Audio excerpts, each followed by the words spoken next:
Вітаю, пры мікрафоне Маша Калеснікава, і мы працягваем гаварыць пра тое, што зараз адбываецца ў Беларусі у межах сумеснага праекту Еўрарадыё і Е-прамова. Учора з магілёўскага ізалятара вызваліўся музыка Павел Аракелян, і сёння Паша наш госць. Прывітанне, Паша. Вітаю. Маша. Як увогуле справы і як увогуле ты сябе адчуваеш пасля 15 сутак такога адарвання ад жыцця?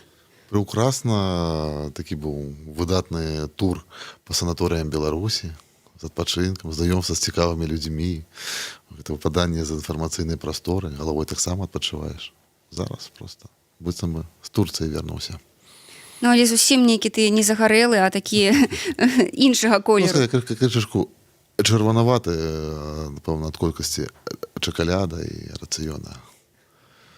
Слухай, ну давай, відаць, па парадку крыху. Па-першае, мы ведаем, мы размаўлялі з таксістам, які прысутнічаў пры тым, як цябе затрымлівалі. Ты гэта звязваеш ўсё ж са сваёй актыўнасцю. Колькі ты, дарэчы, канцэртаў сыграў? Я ўжо казаў, што я не магу падлічыць, я там нават пры пачатку не лічыў, таму можа быць іх колькі заўгодна. Ну там давайте я не буду там пальцам у нябёсы тыкаць, шмат. Кожны дзень? Ну, не кожны дзень. Былі, канешне, перапынкі з розных нагодаў, але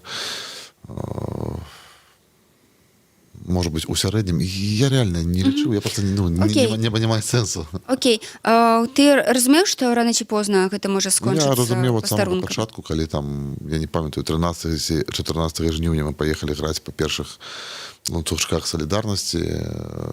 Не толькі пастарунак, ну, цалкам былі гатовыя, што гэта можа скончыцца расстрэлам у якой-небудзь канаве.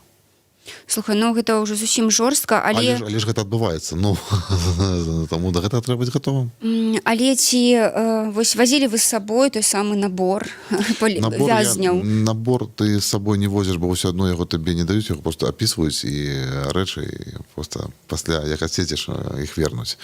Але кожны раз цёплыя рэчы, абутак без шнуркоў, там все, што можна там было апрануць на сябе, апраналася.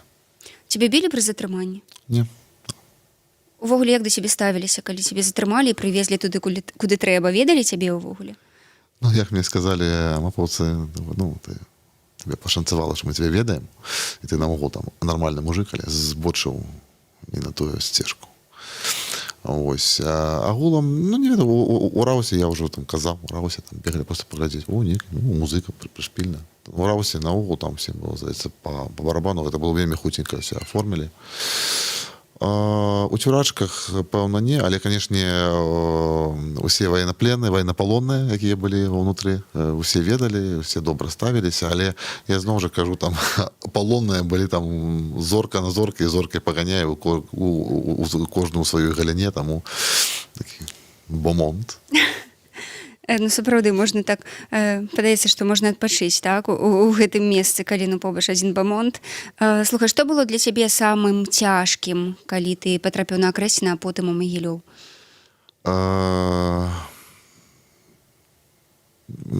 Самае цяжкае гэта тое, што ты цалкам вырваны з інфармацыйнай прасторы, і калі шчыра, усе націрачкі больш за ўсё хвалююцца за тых, хто зараз не націрачкі. Што будуць вот хвалявацца аб нас. Гэта ўсе там хто-небудзь там раптам выходзіць, там тэлефануй, там ведаю, матулі, жон, все, ты кажаш, ўсё нармальна, нічога не трэба, ўсё класна.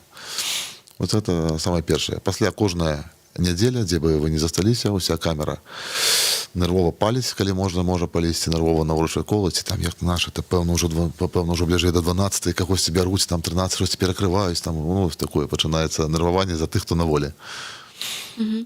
Нейкія навіны з волі прыходзілі да вас? Зусім ніякіх навінаў, просто цалкам нават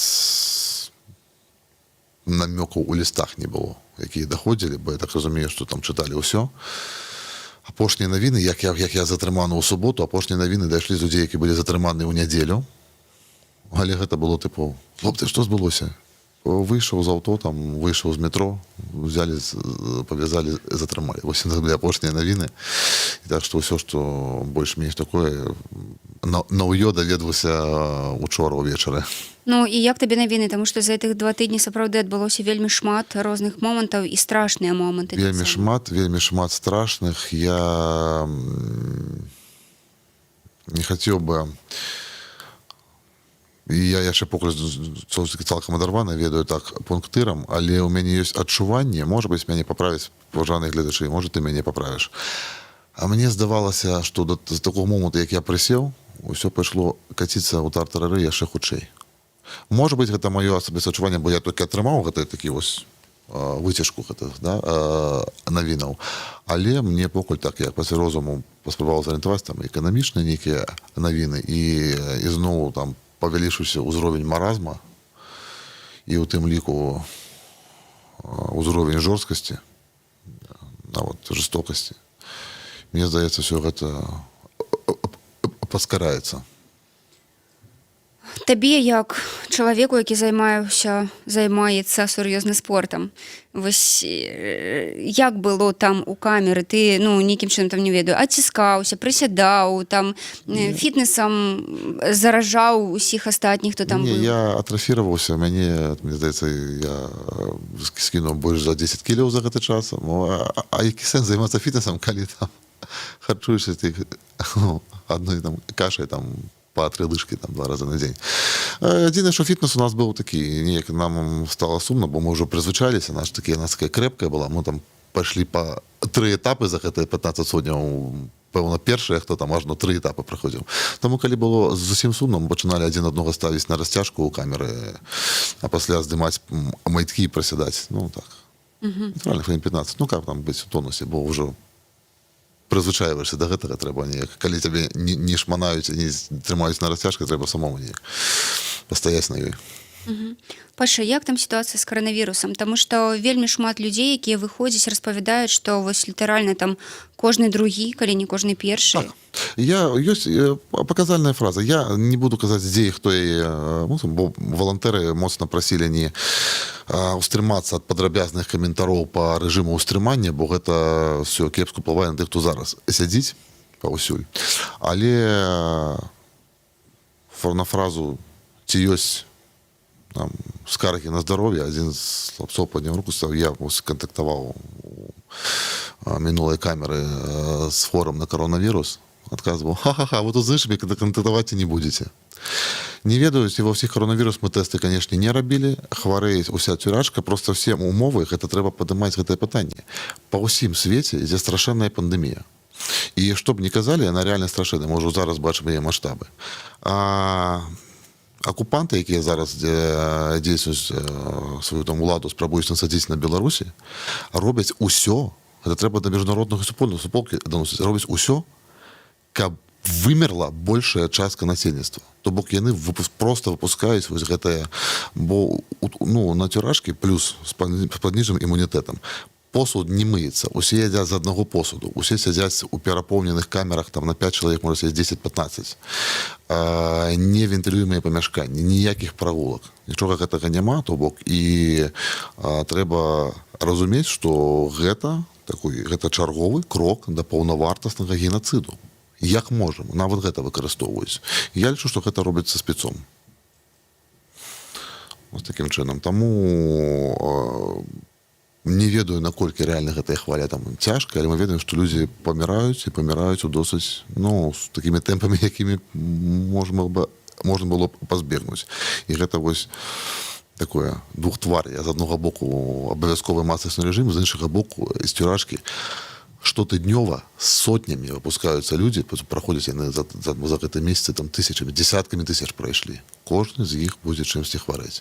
Падазряваю, што шмат хто на коронавірус. Наколькі я ведаю, басіст, здаецца, гурта Рэха з магілёўскай турмы адразу і патрапіў у шпіталь Можа быць, я з не коронавірусам. Вы там не сустракаліся, дарэчы? Музыкі з музыкамі не сидзелі? Нет, мы не сустракаліся. У кожнай камеры быў свой набор. Лекар, музыка, прафесар нейкі, які-небудзь там працаўнік. Айцішнік, там бізнесовец, там і які-небудзь настаўнік.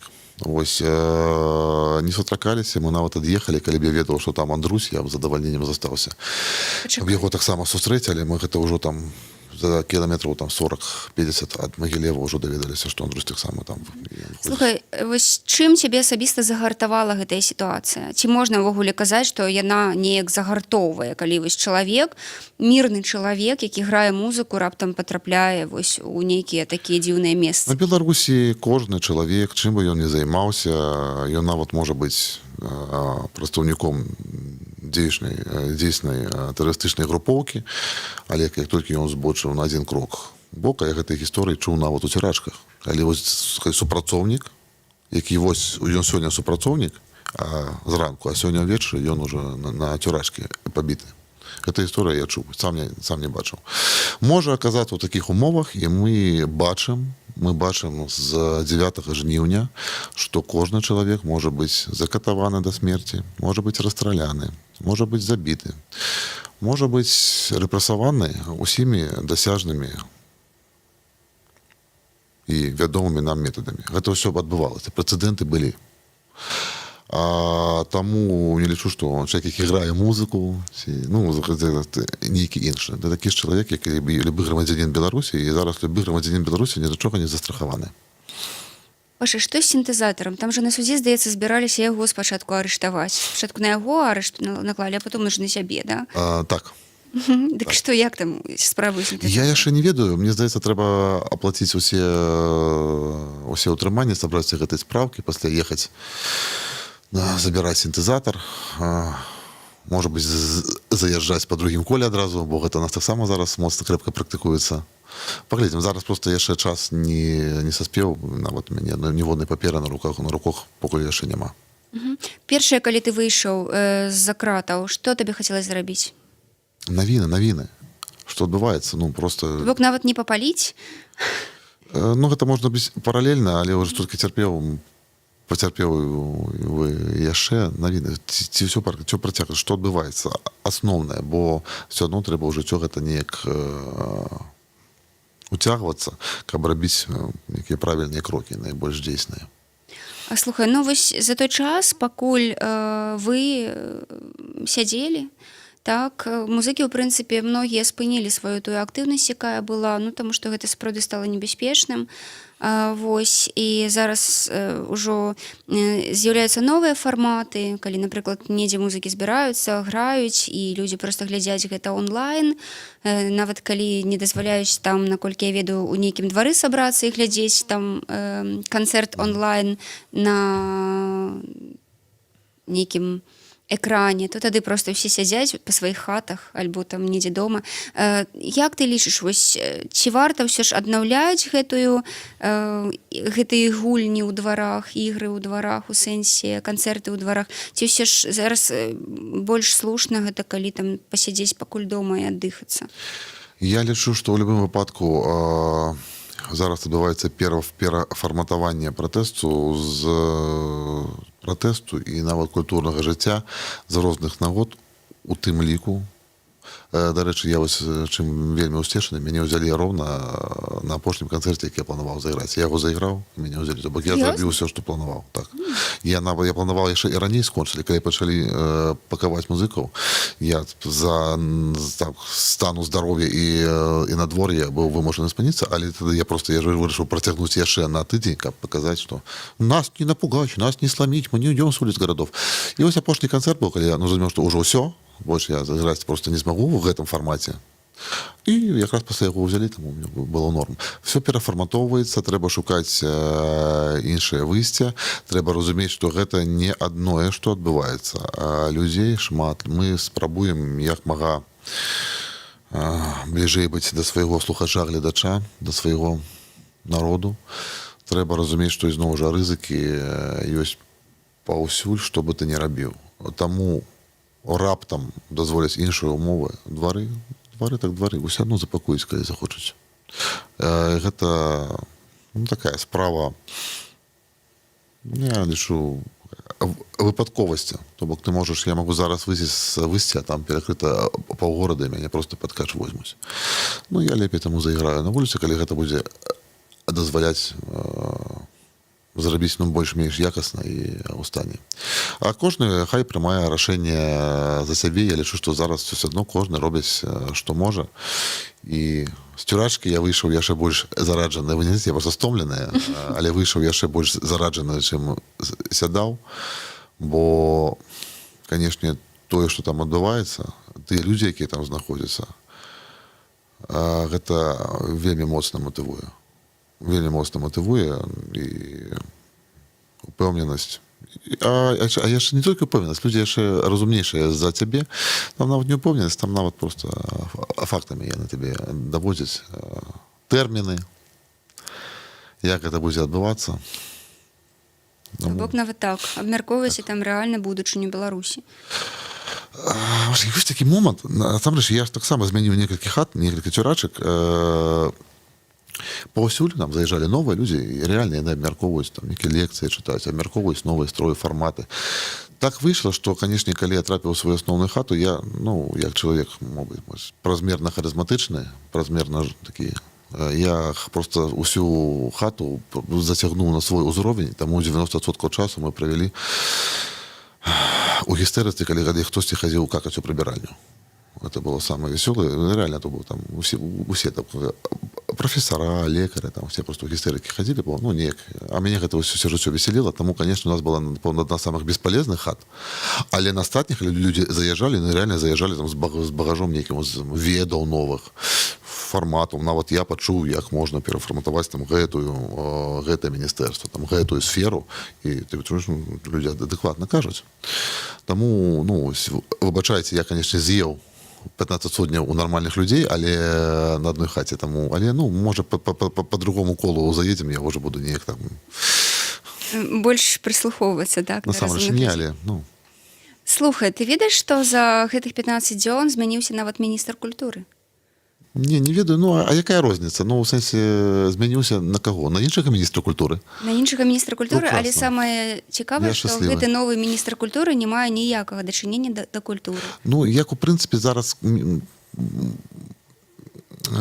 кожны міністр не мае дачынення наогул да нармальнага жыцця, бо яны ўсе спрычыняюцца, гэта тэрарыстычная групоўка. Цалкам тэрарыстычная групоўка. Міністр, не міністр, што робіць? Навошта пасада міністра культуры ў тэрарыстычнай групоўкі наогул? Хай яшчэ там 50 міністэрстваў будзе, клас. У сэнсе, калі ім там так падабаецца, хай робяць. Што ты збіраешся рабіць сёння, заўтра, паслязаўтра, на гэтым тыдні? Вось твая мэта якая? Калі мне дазволіць час і месца майго утрымання часовага, вось, я бы хацеў некалькі дзён прывесці сабе ў стан, больш такі баявы. Не баявы, бо ў стан здароўя больш крэпкі. І пасля у мяне ўсё ж такі ёсць план, я ўжо колькі хачу запісаць купалінку і зрабіць такі кліп з таго, як людзі на гэтых дваровых мерапрыемствах яе спявалі. Слухай, там падчас, як ты кажаш, цюряшка, так? Цюряшка, так. Нешта, нейкая музыка прыходзіла ў галаву, ты неяк збіраешся, вось тое, што ты перажыў, тое, што ўбачыў, перакласці вось у нейкі такі фармат музычна, паэтычны, як ты любіш. Я напісаў нейкі гімн камеры у стылі шансон, але калі шчыра, меня не было часу, і я ржаў над людзьмі, якія какаюць. Я не жартую, бо гэта я просто чакаў. Канешне, забыл, калі займаешся тым, чым я займаўся на цюрачкі, конечно, тупееш крэпка. А якое пытанне было? Я пра тое, ці ўсё ж нейкія ты свой досвед, свае ўражанні, ці ты будзеш перакладаць у нейкае музычна-паэтычны твор, як ты любіш? У мяне музычна-паэтычныя творы, яны не зусім звязаныя, можа, там з маёй грамадскай пазіцыі, можа быць, калі-небудзь гэта там адстаіцца і будзе вартае таго, але і будзе народзіцца натуральным чынам, і я не магу гэта там смактаць з пальца, так? Калісьці мы зрабілі з табой праект на вершы Некляева, і гэта было ось, ён сам нарадзіўся. Калі што я з цюрачкі, это бок не адчуваю, калі шчыра, шмат эмоцый. Это быў военнапалонны. і увесь час знаходзіўся з такімі ж военнопалоннымі, але з офігеннымі просто людзьмі, які адзін аб адным клапоцяцца так, што не ведаю, мне здаецца, такое нават немажліва, калі там 15 здаровых мужикоў там адзін адному там не ляг паспі, я пастаю, на пад'еш ты вялікі, лепш ты паеш, давай там пратру, давай то сё, і просто гэта выглядае нават неяк так. Але ў мяне ёсць прэтэнзіі, я хочу адразу звярнуцца у цірачкі нам 24/7 ставілі радыёкультура. Я хацеў бы моцна патрабаваць, каб на радыёкультура спынілі гэтыя 5-гадзінныя вечары клавесіннай музыкі, трохчасовыя канцэрты арганнай музыкі, і гэта маё асабістае, гэта і моноспектаклі, якія яны там полюць. Гэта катаванне самае сапраўднае. Серьезно, не любишь органную музыку? По арганнай музыкі, у нас арганную музыку лекар не любіў. Як ты сидзіш на цірачкі і 3 гадзіны грае такая... А выключить немагчыма? Конечно, не. Гэта ж катаванне. Калі можна было катаванне выключыць, ты там замовіць пару бургераў, дык яно было б не катаванне. Ну, з іншага боку, ўсё ж арганная музыка это лепш, чым, ну... Чым моноспектакля? Не скажу. Чым нейкая іншая музыка. Ну, там, не ведаю, калі б вам шансон прапанавалі. Не, шансон нормально, ладно. Нормально? Нормально, ладно. Не, я, зараз радыёкультура. Моноспектаклі, будь ласка, і хаця б арганная музыка, ну, каб не 3 гадзіны. Ты уявляеш, што такое, калі чалавек пайшоў какаць, і яшчэ грае арганная нейкая там кантата, і просто, ну, не можа, гэта гістэрыка. Я аднойчы нават да ванітаў, да гістэрыў, я ванітаваў. Там адзін чалавек какае, яму кепска, ён не можа. Я ванітую, бо я ржу, не магу мне кепска, і арганная музыка паліваецца. Ну, сверху, класна. Слухай, ну, ведаеш, калі шчыра, я такі думала, што ў цябе будуць нейкія вясёлыя гісторыі. Ну, нормально. Яны тоже веселые, яны, конечно, такие... Я правду распавядаю, яны, конечно, такие днішча. Але, ну, як ёсць. Як ёсць, і пры ўсім гэтым, пэўна, рэальна, што б якім гэта не было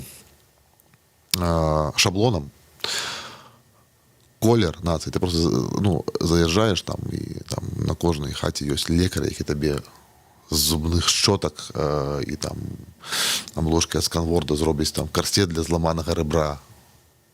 А такое бывало, бо людзі заязджалі моцна пабітыя. Ёсць людзі, якія рэальна прыдумляюць стартапы, працуюць, прычым стартапы там на перакрыжаванне там нейрасетей і там і высокіх тэхналогій. Я нават не разумею, яны нашмат разумнейшыя за мяне там все сидзелі, да? І ты просто глядзіш, што адбываецца, і ты разумееш, што ну, просто гэта трэба пра гэта прайсці, праз гэта трэба прайсці другі раз. І ўся гэтая звышняя інтэлігенцыя, усе былі гатовыя, все гатовыя, што яны выходзяць і адразу заязджаюць па новай. Нават у гэтых усіх умовах. І я просто, ну, і гэта не толькі мае хлопцы, гэта вось такі настрой на цірашкі. Яны катуюць, але ніхто не катуецца чамусьці. Паша, ну, вось апошняе пытанне. Па сутнасці так, што мусіць рабіць турма, яна мусіць там выпраўляць. Вось ад чаго вас вырашылі выправіць, так? Якія памылкі вашы яны хацелі выправіць? Гэта сур'ёзнае пытанне, да? Сур'ёзнае пытанне. Ну, яны спадзяваліся, што я, пэўна, там спужаюся за 15 сотняў таго, што мне там паесці не даюць, там папера туалета не даюць, там і круглы дзень гэта радыёкультура круціць, проклята. Вось. А пасля вельмі моцна спадзяваліся, што я яшчэ і сам здохну ад ковіду, калі выйду. Пажадана там заразіў усю сваю сям'ю, усіх сваіх сяброў. Вот гэта на што яны спадзяюцца. Але не ведаю, як наконт ковіда, але ўсё астатняе, і справа яшчэ раз, не толькі ўва мне.